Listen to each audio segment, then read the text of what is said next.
Hello friend, myself Rahul Kumar Sen. Now today we are going to start modify distribution method. ठीक है, last lecture में हमने stepping stone method को discuss किया था, उसी तरह आज हम स्टार्ट करेंगे modify distribution method. So friend, last time मैंने आपको पहले ही बताया था कि स्टेपिंग स्टोन मेथड अगर आपको आती है, ठीक है, तो उसके बाद आपके लिए मॉडिफाई डिस्ट्रीब्यूशन मेथड को सॉल्व करना ज़्यादा टफ नहीं होगा. अब मॉडिफाई डिस्ट्रीब्यूशन मेथड जो कि बहुत इंपॉर्टेंट टेस्टिंग मेथड होती है, जिसके थ्रू हम कोई भी ट्रांसपोर्टेशन मैट्रिक्स उसको सबसे पहले बेसिक फिजिबल सॉल्यूशन फाइंड करते हैं किसी भी मेथड में, चाहे वो नॉर्थ वेस्ट कॉर्नर मेथड हो, लीस्ट कॉस्ट मेथड हो या हमारी वोगल अप्रोक्सीमेशन मेथड हो. उसके बाद हम टेस्टिंग मेथड अप्लाई करते हैं. जैसे कि लास्ट टाइम हमने स्टेपिंग स्टोन में कोई भी बेसिक फिजिबल सॉल्यूशन किसी भी मेथड से सॉल्व किया और उसके बाद में हमने टेस्टिंग मेथड अप्लाई किया था, तो हमने क्या देखा था कि हमारी सारी कॉस्ट अगर पॉजिटिव हो जाती है, that means our solution made for optimum solution. उसी तरह मॉडिफाइड डिस्ट्रीब्यूशन मेथड में भी क्या होता है कि जब कोई भी ट्रांसपोर्टेशन मैट्रिक्स का प्रॉब्लम है, उसको कोई सी भी मेथड से सॉल्व करते हैं, नॉर्थ वेस्ट कॉर्नर से सॉल्व करते हैं, लीस्ट कॉस्ट से सॉल्व करते हैं या वोगल अप्रोक्सीमेशन से सॉल्व करते हैं, और उसके बाद जब हम मॉडिफाइड डिस्ट्रीब्यूशन मेथड अप्लाई करते हैं तो हम देखते हैं कि हमारी सारी कॉस्ट क्या होती है. अगर पॉजिटिव आ जाती है, दैट मीन्स हम कह सकते हैं कि हमारा सॉल्यूशन क्या है, ऑप्टिमल है. ठीक है, तो सबसे पहले मॉडिफाइड डिस्ट्रीब्यूशन मेथड समझने के पहले मैं आपको बता देना चाहूँ कि इसको एक तरह से हम शॉर्ट नेम मोडी मेथड भी बोलते हैं और कई बार हम इसको यूवी मेथड भी बोलते हैं. UV means U for row and V for column, right. अब सबसे पहले हम इस प्रॉब्लम को सॉल्व करते हैं. अब इस प्रॉब्लम को सॉल्व करने के लिए हमारे पास 3 मेथड्स हो सकती है. कौन कौन सी मेथड हो सकती है? जैसे हमने लास्ट टाइम मैंने आपको बताया था कि बेसिक फिजिबल सॉल्यूशन हमको पहले फाइंड करना होता है, तो उसके लिए हम कोई सी भी मेथड से सॉल्व कर सकते हैं. नॉर्थ वेस्ट कॉर्नर से सॉल्व कर सकते हैं, लीस्ट कॉस्ट से सॉल्व कर सकते हैं या वोगल अप्रोक्सीमेशन मेथड से भी इसको सॉल्व कर सकते हैं. तो मैं स्टार्टिंग पहले इसको क्या करता हूँ, नॉर्थ वेस्ट कॉर्नर मेथड से इसको सॉल्व करता हूँ. ठीक है, अब जैसे कि नॉर्थ वेस्ट कॉर्नर मेथड में आपको सबको पता है कि इसमें हम क्या करते हैं, डायरेक्शंस का यूज करते हैं, right. North west east and south, right. तो आपको पता है इसको कैसे सॉल्व करता हूँ, तो मैं डायरेक्टली इसको थोड़ा स्पीड में सॉल्व करता हूँ क्योंकि आपको ये पता है कि इसको कैसे सॉल्व किया जाता है. ठीक है, सबसे पहले नॉर्थ वेस्ट कॉर्नर. तो नॉर्थ वेस्ट कॉर्नर मीन्स पहले तो हम देखेंगे सप्लाई और डिमांड. तो सप्लाई और डिमांड दोनों क्या है, इक्वल होना चाहिए. तो 5, 300, 800, 800 to 200, 1000. सो इसी तरह डिमांड जो है आपका वो भी क्या होना चाहिए, इक्वल होना चाहिए. 180, 150, 350 and 320. That means total summation equals to कितना होना चाहिए, यहाँ पर 1000. अगर ये हो गया उसके बाद हम अप्लाई करते हैं. सो नॉर्थ वेस्ट कॉर्नर, तो फर्स्ट ऑफ ऑल हम क्या देखते हैं कि हमारे पास ये है आपका नॉर्थ और ये वेस्ट. तो फर्स्ट कॉर्नर कौन सा है, 12. तो आपके पास डिमांड कितना है, 180 और सप्लाई कितना है, 500. तो हम क्या करेंगे, 180 को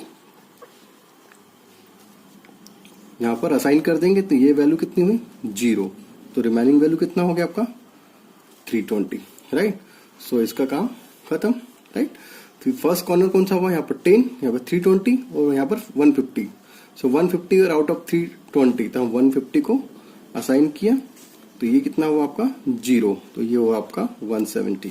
तो ये कॉलम भी क्या हो गया आपका, कैंसिल हो गया. इसका 12, 30. अब देखिए फर्स्ट कॉर्नर आपके पास 12 है, 170 और 350. तो 170 is list and 350 is more. तो राइट, हम यहाँ पर क्या करेंगे, 170 को असाइन कर देंगे. तो ये हो गया आपका 0 और ये हो गया आपका 180. तो ये आपका रो भी क्या हो गई, कैंसिल हो गई. उसके बाद 8, 14, 11 और 7. तो 8 में आप देखिए 300 और यहाँ पर कितना है, 180. सो मिनिमम कितना है आपका, 180, राइट. सो ये हो गया 0 और ये हो गया आपका 120. तो ये भी कैंसिल. उसका 14 और 7. तो 14 मीन्स सप्लाई कितना, 120 और डिमांड 320. तो out of supply and demand value 120 list, तो वी विल असाइन 120 ईयर. तो ये कितना हो गया आपका, 0. So remaining value 200, right. So आप देखिए एक ही वैल्यू बची हमारे पास पूरी मैट्रिक्स में, 7. सप्लाई भी 200 और डिमांड भी 200. तो हमने इसको यहाँ पे असाइन कर दिया. तो ये हो गया 0, ये हो गया 0. सो ये भी कैंसिल और ये भी कैंसिल, कंप्लीट. अब हम टोटल कॉस्ट फाइंड करते हैं जिससे हमने लास्ट टाइम फाइंड करा था. तो टोटल कॉस्ट कितनी हो गई, वो हो जाएगा आपका 10,220 रुपीज, राइट. 10,220 रुपीज ये हो जाएगा टोटल कॉस्ट. किसके लिए हुआ, नॉर्थ वेस्ट कॉर्नर से हमने इसको सॉल्व किया तो ये वैल्यू आई हमारे पास 10,220 रुपीज। सो अब क्या करेंगे, अब हम इसकी मैट्रिक्स को वापस से फिर से बनाएंगे। अब हम यहाँ पर यूवी मेथड अप्लाई करते हैं। अब ये हमारी स्टेप नंबर फर्स्ट है। अब इस स्टेप में देखिए, जैसे कि अभी हमने इसको नॉर्थ वेस्ट कॉर्नर मेथड से सॉल्व किया तो हमारे पास ये एक नई मैट्रिक्स मिली। ठीक है, हमने यहाँ पर देख रहे हैं यहाँ पे कि 12 पर असाइनमेंट कितना है 180, 10 पर असाइनमेंट कितना है 150, 12 पर कितना है 170, 8 पर कितना है 180, 14 पर कितना है 120 एंड 7 पर कितना है 200। ठीक, अब हम यूवी मेथड अप्लाई कर रहे हैं। अब यूवी मेथड अप्लाई करने के लिए हम यहाँ पर एक एक्स्ट्रा कॉलम ऐड करेंगे,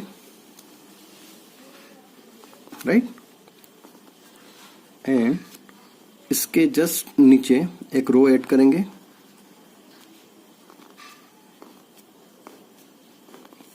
अब इसको हम नाम देंगे UI और इसको नाम देंगे हम VJ, right. UI means U1, U2, U3 and VJ means V1, V2, V3 and V4। Okay, क्योंकि इसके नाम से क्लियर है UV method. UV method means हमको यहाँ पर दो वैल्यू को कंसीडर करना है, U और एक वैल्यू को कंसीडर करना है V। U means rows and V for column, right. अब हम यहाँ पर देख रहे हैं कि हमारे पास इस पूरी ट्रांसपोर्टेशन मैट्रिक्स में दो तरह के एलिमेंट हो सकते हैं। एक होते हैं डिपेंडेंट एलिमेंट और एक होते हैं इंडिपेंडेंट एलिमेंट। आप जैसे कि आप देख रहे हो यहाँ पर हमारे पास 1, 2, 3, 4, 5 एंड 6 एलिमेंट्स जो है आपके पास, जो 6 यूनिट कॉस्ट सेल्स की जो वैल्यू है जहां पर असाइनमेंट्स है वो डिपेंडेंट वैल्यू है, या इसको आप यूं बोल सकते हो कि ये आपके पास ऑक्यूपाइड सेल्स हैं। अगर आपके पास ऑक्यूपाइड सेल्स हैं तो पहले हम कंसीडर करेंगे इस पूरी मैट्रिक्स में ऑक्यूपाइड सेल्स को, राइट। सो मैं यहाँ पर करता हूं इसको for evolution for occupied cells, right. So occupied cells कौन कौन से हैं देखिए, आप ये है आपके पास 12, तो मीन्स 12 कहां पे आ रहा है, first row and first column. तो इसको मैं ऐसा लिख सकता हूं U1, ठीक, U1 प्लस ये हो गया मेरे पास V1 और equals to unit cell cost cell की वैल्यू कितनी है यहाँ पर 12, यूनिट कॉस्ट सेल की वैल्यू यहाँ पे 12। अब इसी तरह ये कितना है आपका 10, तो इसको कैसे लिख सकते हैं U1 plus V2 equals to 10। इसको कैसे लिख सकते हैं U1 plus V3 equals to 12 and 8। इसको कैसे लिख सकते हैं U2 plus V3 equals to 8 और उसी तरह इसको कैसे लिख सकते हैं U2 plus V4 equals to 14, right. और लास्ट है हमारा पास 7, तो इसको लिख सकते हैं U3 plus V4 equals to 7, right. अब देखिए, अब इस मैट्रिक्स में आप देखिए इस रो में कितने एलोकेशन है 1, 2, 3, सेकंड रो में कितने एलोकेशन है 2, थर्ड रो में कितने एलोकेशन है 1। अब हमें U1, U2, U3 या V1, V2, V3, V4 में से कोई एक पर्टिकुलर वैल्यू को 0 कंसीडर करना होता है। अब हम ऐसी कौन सी वैल्यू लें जिसको हम 0 कंसीडर कर सकें, तो एक सिंपल ट्रिक्स है, हम जनरली वही वैल्यू को सिलेक्ट करें जिसके सामने नंबर ऑफ एलोकेशंस ज्यादा हो। अब देखिए, आप फर्स्ट रो में आप देखिए कितने एलोकेशन है 1, 2, 3, सेकंड रो में कितने एलोकेशन है 1, 2 और थर्ड रो में कितने एलोकेशन है 1। अब उसी तरह कॉलम में देखते हैं V1 में कितने एलोकेशन है 1, V2 में कितने एलोकेशन है 1, V3 में कितने एलोकेशन है 2 एंड V4 में कितने एलोकेशन है 2। अब मुझे V1 जो है ना U1 वैल्यू, इसके सामने मुझे 3 एलोकेशन दिख रहे हैं, तो मैं कंसीडर कर सकता हूं कि let us take U1, let us take U1 equals to 0। मैं U1 को क्या कंसीडर कर लेता हूँ 0। अगर मैंने U1 को 0 कंसीडर किया तो मुझे दूसरी वैल्यू मिल जाएगी। तो देखिए मेरे पास V1 की कितनी हो जाएगी, V1 की हो जाएगी 12, V2 की कितनी हो जाएगी, V2 की हो जाएगी 10, V3 की कितनी हो जाएगी, V3 की हो जाएगी मेरे पास 12 और उसके बाद अब देखिए V3 की मिली जो वैल्यू मुझे मिली 12। अब देखिए U2 की भी मिल जाएगी आपको, क्योंकि देखो V3 की मेरे पास 12, तो 12 इधर अगर इस साइड जाता है तो U2 की वैल्यू होती है -4, राइट। अब U2 की वैल्यू जो -4 है, तो मैं इसको -4 यहाँ पे रखता हूँ, तो ये इस साइड जाता है, तो V4 की वैल्यू कितनी हो जाएगी 18। सो उसी तरह आप U3 की वैल्यू भी निकाल सकते हो। तो U3 की वैल्यू कितनी हो जाएगी, देखिए V4 की वैल्यू 18, अगर 18 इधर रखते हैं और ये इस साइड जाता है तो ये होगा -11। क्लियर। सो मैं सारी वैल्यू यहाँ पर रखता हूँ। तो U1 की जगह कितना हो जाएगा, U1 की जगह हो जाएगा मेरा, U1 कितना रखा था, क्योंकि मैंने कंसीडर 0 किया था तो इसको रख दिया 0। U2 कितना आया, U2 आया मेरे पास -4, तो इसको -4, और U3 कितना आया -11।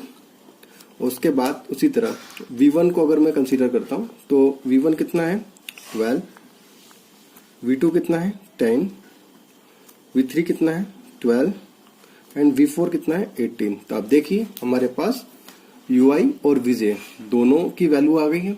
अब उसके बाद हम क्या करते हैं, अब हमको कुछ नहीं करना है। सबसे पहले देखिए सारी वैल्यू में मिल गई। अब हम अभी हमने किसके लिए किया था, इवोल्यूशंस फॉर ऑक्यूपाइड सेल्स, मतलब जो हमारे पास डिपेंडेंट सेल्स था उसके लिए हमने इवोल्यूशंस किया। अब हमें जो इवोल्यूशंस करना है वो किसके लिए करना है, अनऑक्यूपाइड सेल्स के लिए। किसके लिए करना है, अनऑक्यूपाइड सेल्स, अनऑक्यूपाइड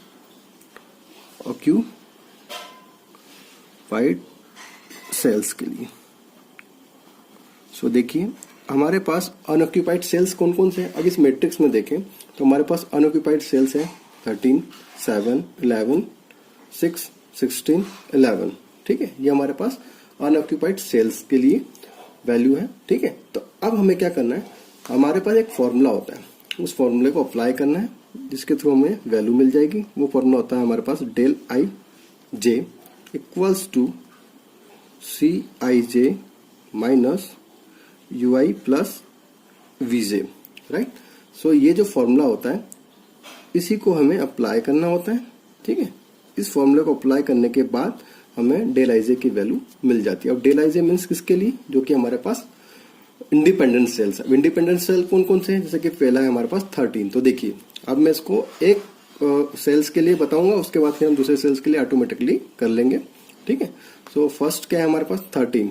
ठीक है, 13 मीन्स ये हो गया आपके पास del IJ, तो del IJ 13 है ना। तो 13 मीन्स कैसे लिखेंगे इसको, del IJ del। ठीक है, अब 13 देखिए कहां पर है, ये है आपका फर्स्ट रो और fourth column, right. First row और फोर्थ कॉलम, तो del 14, राइट, फर्स्ट रो और fourth column equals to C14 minus U1 plus V4। तो इसको लिखने का तरीका तो ये हो गया आपको क्लियर। तो देखिए C14 कितना है आपके पास, जो यहाँ पर क्लियर दे रखा है 13, तो मैंने यहाँ पर लिख दिया 13, नीचे 13, राइट, माइनस U1 कितना है मेरे पास, U1 है मेरे पास यहाँ पर कितना है 0, राइट। सो मैंने इसको लिख दिया यहाँ पर 0 प्लस V4 कितना है। अब देखिए V4 मतलब इसके साइड में V4 की वैल्यू कितनी है यहाँ पर 18, तो यहाँ पर मैंने लिख दिया 18। तो मुझे टोटल वैल्यू कितनी मिल जाएगी 13, 18, 30 माइनस 18 में 5 मिला मुझे। ठीक है, अब मैं क्या देखता हूं, ये वैल्यू 5 है मेरे पास, क्योंकि क्या है 5 मीन्स नेगेटिव। ठीक है, तो ये मुझे नेगेटिव मिली।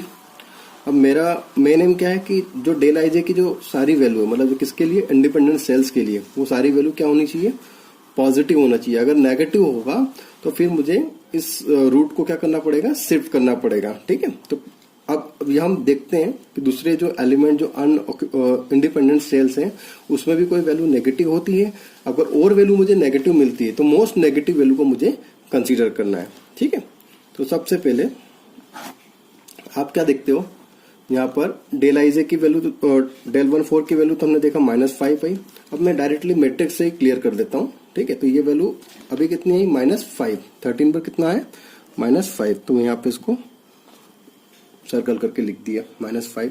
अब देखिए अब ये भी क्या है मेरा इंडिपेंडेंट सेल्स 7। तो देखिए अगर मैं del IJ का फॉर्मूला लगाता हूँ तो मुझे कितना मिलेगा, इसका वैल्यू 7। ठीक है, 7 मीन्स ये भी इंडिपेंडेंट सेल्स है, तो ये हो जाएगा, अगर मैं ये फॉर्मूला यूज करता हूँ डेल आई जे वाला, तो 7 माइनस ब्रैकेट -4 प्लस 12, राइट। तो ये वैल्यू हो जाएगी मेरी टोटल 7 -4 प्लस 12 -4 8, तो ये हो जाएगा -1। तो ये वैल्यू कितनी हो गई -1। तो एक वैल्यू और आ गई मेरे पास -1 की, ठीक है। अब उसके बाद देखिए दूसरे एलिमेंट्स में देखते हैं, 11 -4 एंड 10। सो 11 -4 प्लस 10 6, तो ये हो जाएगी +5, कितनी हो गई +5, ठीक है। और अब उसके बाद में ये 6, क्योंकि ये तो ऑक्यूपाइड सेल्स है। अब 6 पे आते हैं, तो 6 -11 प्लस 12, राइट। सो 12 1, तो ये हो जाएगा टोटल वैल्यू मेरी, ये कितना हो जाएगा देखिए 6 -11 प्लस 12 में से 11 तो 1, राइट। सो ये हो जाएगा मेरे पास टोटल 5, ठीक है। तो ये वैल्यू कितनी हो जाएगी मेरे पास 5 प्लस के 5।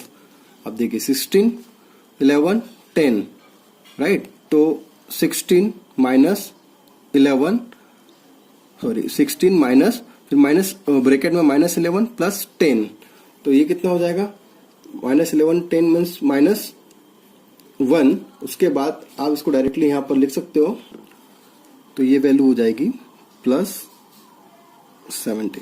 अब इसी तरह हम इसमें भी देख सकते हैं, तो ये कितना हो जाएगा 11 के सामने कितना है -11, और ये कितना है 12, तो 11 -11 प्लस 12 11 मीन्स 1, तो ये कितना हो जाएगा आपका 10। तो प्लस के कितनी हो गई 10। अब देखिए आप, हमारी सारी वैल्यू क्या होना चाहिए पॉजिटिव होना चाहिए। अगर ये सारी वैल्यू पॉजिटिव आ जाती है दैट मीन्स आवर सॉल्यूशन क्या है ऑप्टिमल सॉल्यूशन है। अगर नहीं आती है तो ये अभी भी ऑप्टिमल सॉल्यूशन नहीं है। तो अभी हम क्या देख रहे हैं कि हमारी जो दो वैल्यू है, कौन सी, 13 पर -5 और 7 पर कितना है -1, ये दोनों वैल्यू क्या है नेगेटिव आ रही है। सो नेगेटिव आ रही है दैट मीन्स अब आप ये तो क्लियर हो गया ये हमारा सॉल्यूशन क्या है ऑप्टिमल सॉल्यूशन नहीं है। सो अब हमें क्या करना पड़ेगा, जैसे हमने मॉडिफाइड डिस्ट्रीब्यूशन मेथड में क्या कहा था, पाथ को ट्रेस करते थे जहां पर मोस्ट नेगेटिव वैल्यू होती थी। अभी हमारे पास मोस्ट नेगेटिव वैल्यू कितनी है -5, तो हम यहाँ से पाथ को ट्रेस करेंगे। पाथ को ट्रेस कैसे करेंगे, जहां पर इंडिपेंडेंट सेल्स हैं जैसे कि 13, तो इसको हम पॉजिटिव कंसीडर करेंगे, राइट। अब यहाँ पर कौन कौन से सेल्स है जो कि अलोकेट सेल्स है, तो देखो इसके पास में 12 है और 8 है और 14। अब इन तीनों सेल्स में क्या है असाइनमेंट है, तो हम इसका लूप क्रिएट कर लेंगे इस तरह, right. So plus minus plus minus, clear. So positive negative positive negative. अब हम क्या करेंगे, जैसे कि हमने last time stepping stone method में भी देखा था कि कैसे हम पाथ को ट्रेस करते हैं। अब मैं आपको यहाँ पे बताता हूँ।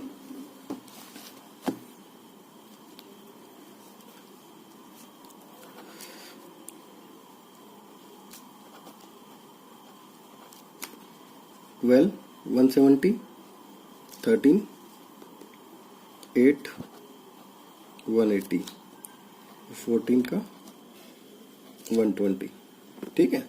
अब देखिए पॉजिटिव नेगेटिव पॉजिटिव नेगेटिव, मतलब यहां से एक चीज तो क्लियर है आपकी, ये पॉजिटिव और ये नेगेटिव। अब जैसे कि प्रोसीजर में हमने देखा था कि अभी हमारे पास जो असाइनमेंट है, ठीक है, 12 में कितना है 170, 14 में कितना है 120, 8 में कितना है 180 और यहाँ पर कितना है 0। अब जो हमारे पास असाइनमेंट है और जहाँ पर नेगेटिव साइंस है, उस नेगेटिव साइंस में कौन सी वैल्यू मिनिमम है, ठीक है, तो यहाँ पर 120 मिनिमम है, ठीक है। तो उस 120 को हम क्या करेंगे, जहां पर नेगेटिव साइंस है वहां पर उसको सब्ट्रैक्ट करेंगे और जहां पर एडिशन है वहां पर उसको ऐड करेंगे, ठीक है। सो हमारी ओवरऑल मैट्रिक्स क्या हो जाएगी, चेंज हो जाएगी, ठीक है। सो मैं आपको बताता हूँ। सो देखिए अब मैं यहाँ पे क्या करूंगा, यहाँ पर मेरा मिनिमम असाइनमेंट कौन सा है 120, तो 120 क्या हो जाएगा, जो 13 है यहाँ पर शिफ्ट होगा, तो ये चूंकि यहाँ पर असाइनमेंट 0 है तो ये कितना हो जाएगा 120 इधर शिफ्ट हो जाएगा, और यहाँ पर 120 चूंकि मिनिमम है तो 120 माइनस 120 तो ये कितना हो जाएगा 0, ठीक है। अब चूंकि ये कितना है माइनस में 170, तो 170 में से 120 सब्ट्रैक्ट करते तो ये कितना हो जाएगा 50। अब सेम चूंकि यहाँ पर पॉजिटिव है तो पॉजिटिव साइन दैट मीन्स 180 और प्लस 120 तो ये हो जाएगा 300, ठीक है। तो इसी तरह न्यू मैट्रिक्स हमें किस तरह मिलेगी, तो अब देखिए, एक नई मैट्रिक्स हमें मिल गई।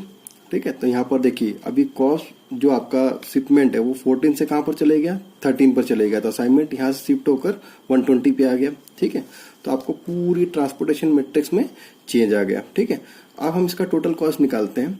तो टोटल कॉस्ट निकालते हैं तो वो कितना हो जाएगा। अब अगर हम चेक करते हैं टोटल कॉस्ट निकाल के हुए, ठीक है, तो वो अगर हम चेक करते हैं तो टोटल कॉस्ट आ जाएगा हमारा,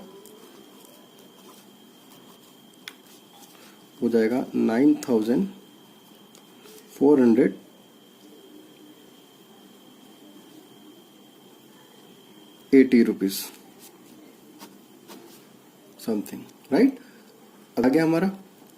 अब हम क्या करेंगे, जब इतना कॉस्ट आ गया तो आपने क्या देखा था कि नॉर्थ वेस्ट कॉर्नर मेथड में हमने जब सॉल्यूशन निकाला था तो वो वैल्यू आई थी 10,220 रुपीज, और अभी हमने जब इसको शिपमेंट किया तो टोटल कॉस्ट हो गया हमारा 9,480 रुपीज। अब हम इसके लिए चेक करेंगे कि ये करंट सॉल्यूशन जो है आपका, ये जो इसके लिए हम जो ऑप्टिमिटी मेथड यूज करेंगे, ये ऑप्टिमल, ये जो सॉल्यूशन है ये ऑप्टिमल है या नहीं है। तो हम यूवी मेथड अप्लाई करेंगे। तो यूवी मेथड अप्लाई करने के लिए हम यहाँ पर एक कॉलम ऐड किए। ठीक है, यहाँ पर एक कॉलम ऐड किया, इसको बोलेंगे U1, U2, U3, इसको बोलेंगे हम UI। उसी तरह एक तरह से हम यहाँ पर एक बॉटम में रो ऐड कर देंगे, इसको बोलोगे V1, V2, V3 and V4, इसको नाम दिया हम VJ, राइट। अब हम करेंगे, देखिए जैसे हमने पहली स्टेप में किया था यूवी मेथड, अभी हम अप्लाई करेंगे। अब हमारे पास ऑक्यूपाइड सेल्स कौन कौन से, 1 2 3 4 5 एंड 6, तो 6 ऑक्यूपाइड सेल्स हैं हमारे पास। अब हम क्या करेंगे, और आपको ये चीज तो पता है कि हमारी जो भी मैट्रिक्स है उसमें जो सेल्स हैं कि डिजेनरेसी की प्रॉब्लम हो तो सेल्स कैसे होना चाहिए, 1 2 3 4 5 6 मीन्स m+n-1। तो ये तो कंप्लीट है, जो हम लास्ट टाइम से पढ़ते आ रहे हैं कि m+n-1 होना चाहिए। तो टोटल लोकेशंस कितना होना चाहिए कि हमारे पास नंबर ऑफ रो 1 2 3 और कॉलम्स कितने 1 2 3 4, 3 + 4 - 7 मीन्स टोटल अलोकेशंस कितने होना चाहिए 6, तो जो कि 6 अलोकेशन है यहाँ पे। ठीक है, सो ये तो क्लियर हो गया। अब हम क्या देखते हैं यहाँ पे यूवी मेथड में, सबसे पहले हमारे पास क्या है, जो टोटल इवोल्यूशंस है वो ऑक्यूपाइड सेल्स के लिए। सो evaluation for occupied cells। ठीक है, सो ऑक्यूपाइड सेल्स के लिए हम इवोल्यूशंस देखते हैं। सो कितना हो जाएगा, जो लास्ट टाइम हमने किया वही का वही करना है। देखिए कितना है, U1 plus V1 equals to 12, U1 plus V2 equals to 10, U1 plus V3 equals to 12, U1 plus V4 equals to 13, right. हम यहाँ पर देखेंगे तो कितना हो जाएगा, U2 plus V3 equals to 8 and U3 plus V4 equals to 7। ठीक है, अब हम क्या देखना है, वही लास्ट टाइम जैसा, फर्स्ट रो में कितने लोकेशन है यहाँ पर 1 2 3 4, सेकंड में 1, थर्ड में 1, कॉलम वाइज भी देखें 1 1 2 2। सो हम U1 की वैल्यू को कितना कंसीडर करेंगे, let us take U1 equals to 0, right. इसी तरह हमने लिया जैसे पहले लिया था।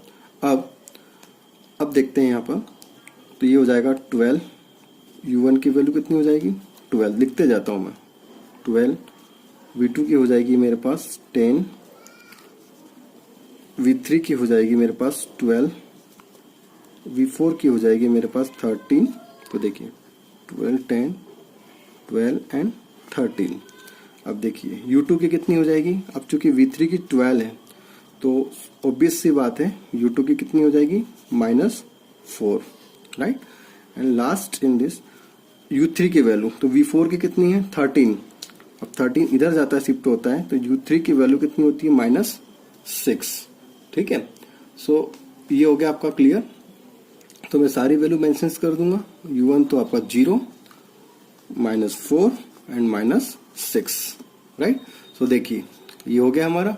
अब हमें क्या करना, ये अभी हमने इवोल्यूशन किसके लिए किया था, ऑक्यूपाइड सेल्स के लिए किया। अब हमें किसके लिए करना है, for unoccupied cells. Unoccupied cells का मतलब होता है इंडिपेंडेंट सेल्स। अब इंडिपेंडेंट सेल्स कौन कौन से हैं? 7, 11, 14, 6, 16, 11, राइट। सो अब आपको इसके लिए करना है। तो देखिए 7 फॉर्मूला तो वही है हमारे पास जो हमने लास्ट टाइम देखा था, del I J equals to C I J minus U I plus V J. Clear? इसी फॉर्मूले को हमको यहाँ पर देखना है।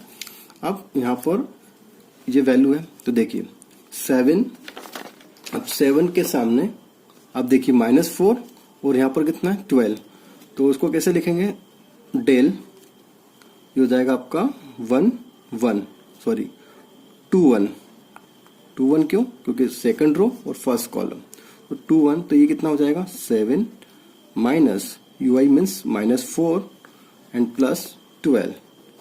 तो आप देखते हैं 7 माइनस कितनी हो जाएगी? -12 4, तो ये हो जाएगा आपका 8, तो 7 माइनस 8, तो ये हो जाएगा -1। अब देखिए -1 मीन्स क्या हो गया आपका? Negative value, right. सो एक चीज तो क्लियर हो गया कि यहाँ पर सेल में एक वैल्यू क्या हो गई हमारी? नेगेटिव आ गई।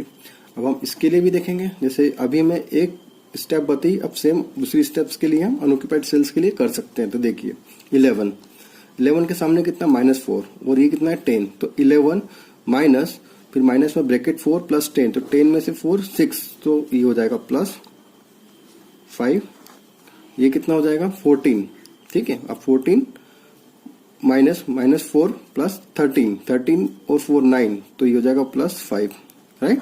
तो ये भी +5। अब इधर कितना हो जाएगा 6 और 12, तो 6 -6 प्लस 12, तो 6 और 6, तो ये हो जाएगा 0। क्लियर? अब 16 माइनस ब्रैकेट में -6 प्लस 10, तो ये हो जाएगा 12 और उसके बाद 11 माइनस -6 प्लस 12, तो 12 माइनस 6 मीन्स 6, तो ये हो जाएगा +5। अब अभी भी क्या देख रहे हो कि अभी भी हमारा ये जो सॉल्यूशन है, सॉल्यूशन नहीं है। क्यों? क्योंकि यहाँ पर एक वैल्यू हमें क्या मिली?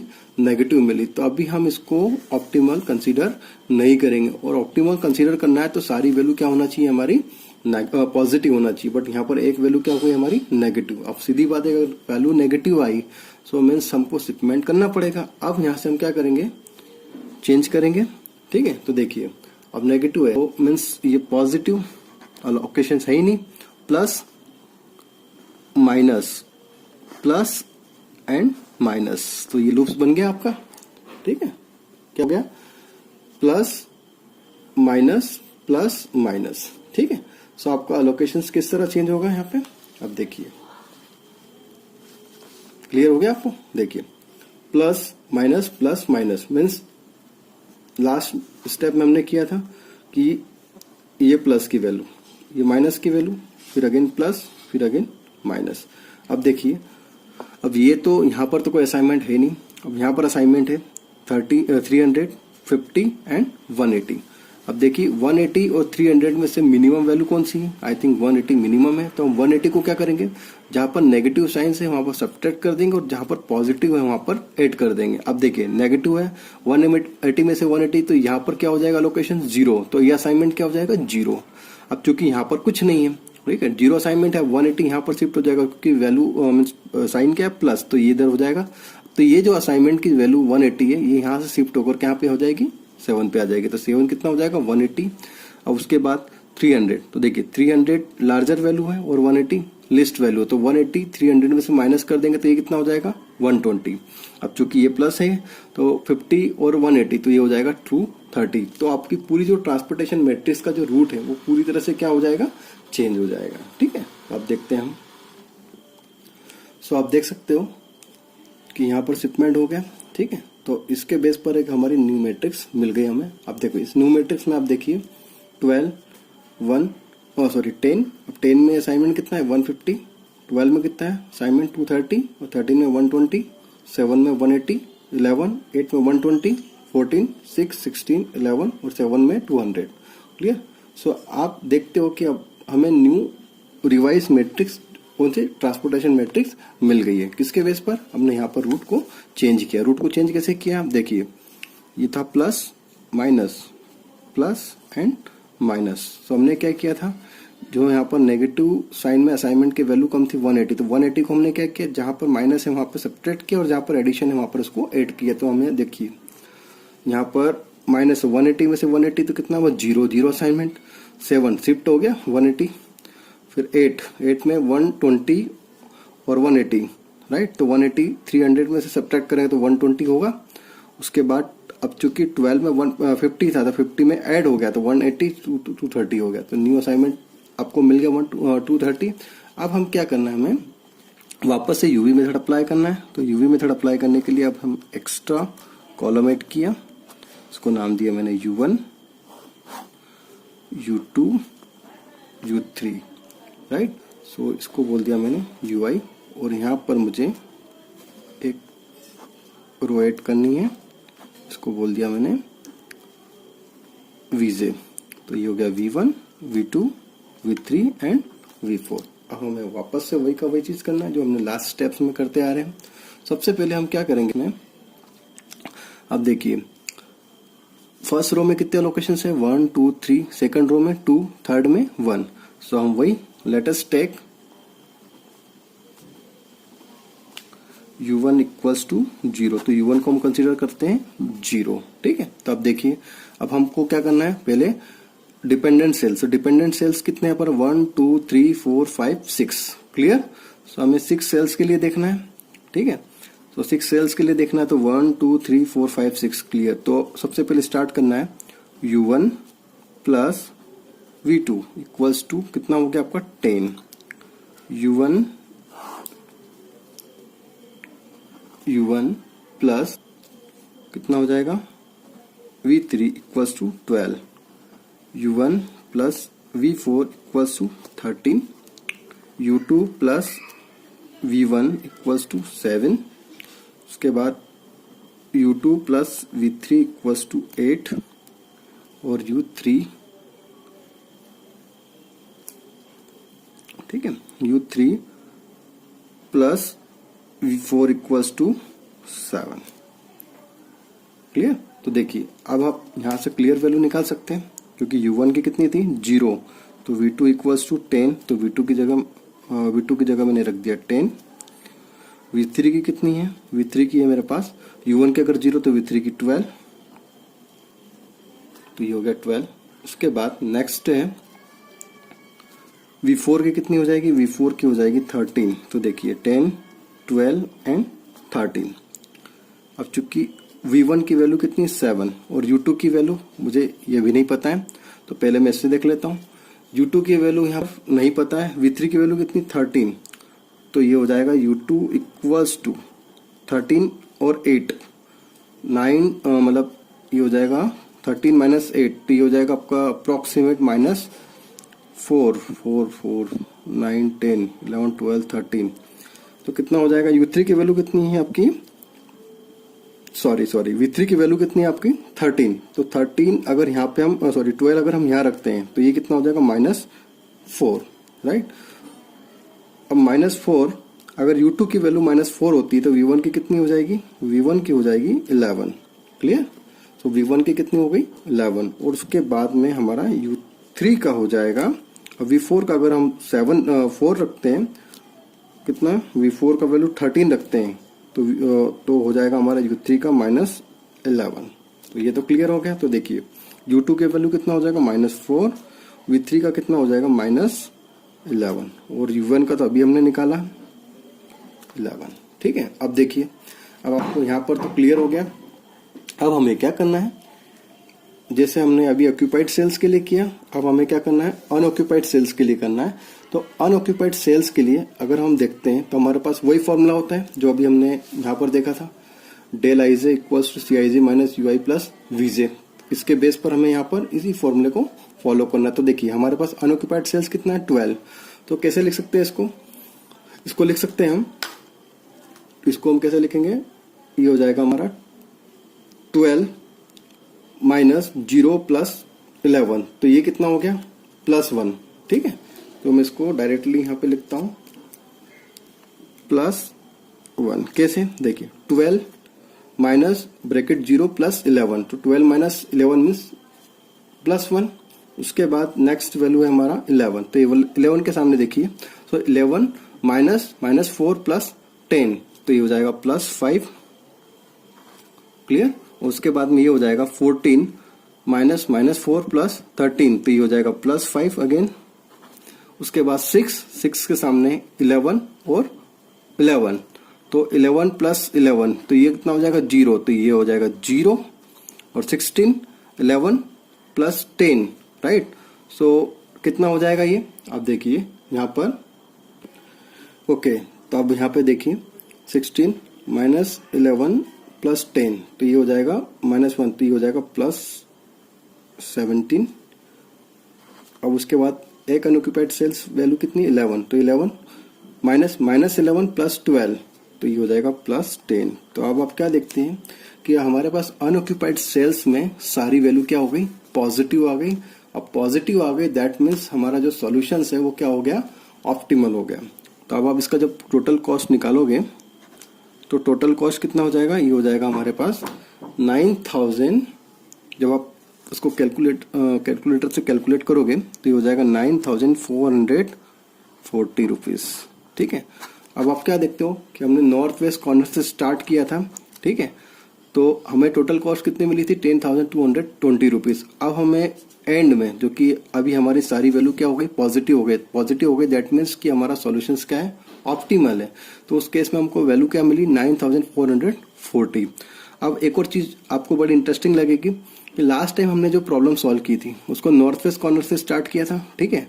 अब जब हमारा एंड ऑफ द सॉल्यूशन, अब हम देखते हैं कि हमारा जो टोटल अलोकेशन में जो चेंज आ रहा है, कि जो हमने स्टार्ट करा था नॉर्थ वेस्ट कॉर्नर मेथड से और हमारा जो एंडिंग है ऑप्टिमल सॉल्यूशंस के लिए, तो अगर हम देखते हैं तो ये होता है वोगल अप्रोक्सीमेशन मेथड से हमने इस प्रॉब्लम को सॉल्व किया था, तो वही अलोकेशन सेम है।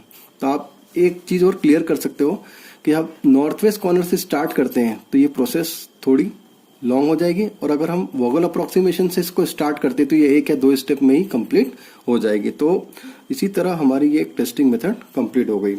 तो ये जो हमारा जो सॉल्यूशन है, बेसिक फिजिबल सॉल्यूशन, ये ऑप्टिमल सॉल्यूशंस के लिए अब कंप्लीट हो चुका है। तो इसी के साथ ये प्रॉब्लम आपका कंप्लीट हो गया है, ठीक है। तो आप टोटल कॉस्ट निकाल लोगे तो ये आ जाएगी आपकी 9440 रुपीज।